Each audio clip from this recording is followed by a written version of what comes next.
त्रिपाठी जी, सबसे महत्वपूर्ण सवाल आज हमारे सामने यही है। अर्थव्यवस्था को गति देने की एक बहुत बड़ी चुनौती सरकार के पास है। ऑप्शंस बहुत ज़्यादा हो ऐसा भी दिखाई नहीं देता।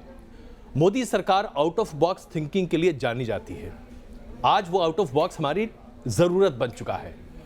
क्या आपको लगता है कि सबसे ज़्यादा लाइक्लीहुड है, जो सबसे प्रमुख चीज़ आप देख सकेंगे इस बजट में? देखिए, सरकार के सामने कई चुनौतियां हैं। आर्थिक मंदी है, सरकार के जो राजस्व हैं उनमें वृद्धि नहीं है, निजी क्षेत्र निवेश नहीं कर रहा है, जॉब्स और एम्प्लॉयमेंट नहीं बढ़ रहे हैं, ग्रामीण क्षेत्र का स्ट्रेस बढ़ रहा है। सरकार के सामने कई चुनौतियां हैं और ये भी कहा जाता है कि जब से आर्थिक सुधार हुए सरकार का रोल इकोनॉमी में कम हो गया है, लेकिन फिर भी जब ऐसी कठिन परिस्थितियां हो तो सरकार का रोल बहुत महत्वपूर्ण हो जाता है। अब सरकार इसमें राजस्व को सबसे पहले बढ़ाना है और अपने खर्चे को बढ़ाना ताकि डिमांड बढ़े।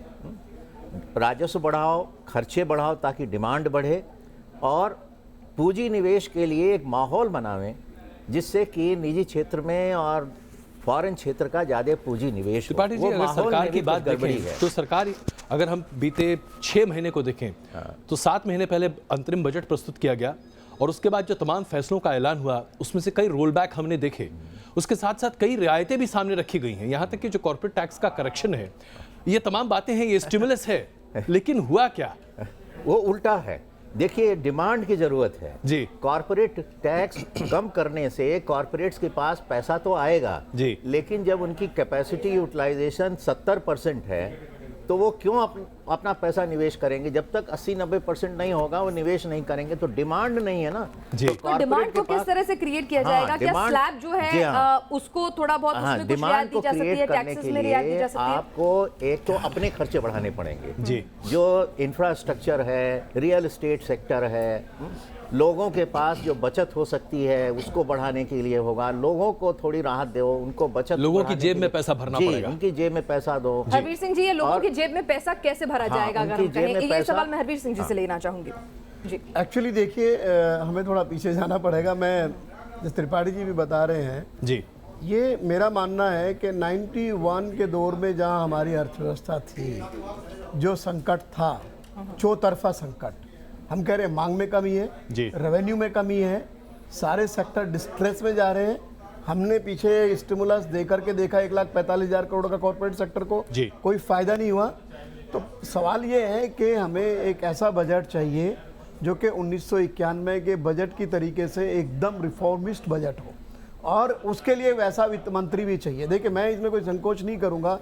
सबसे वर्स्ट बजट पिछला, आप कहते हैं 12% आपने नॉमिनल जीडीपी रखा, 7.5% पे हम आ गए।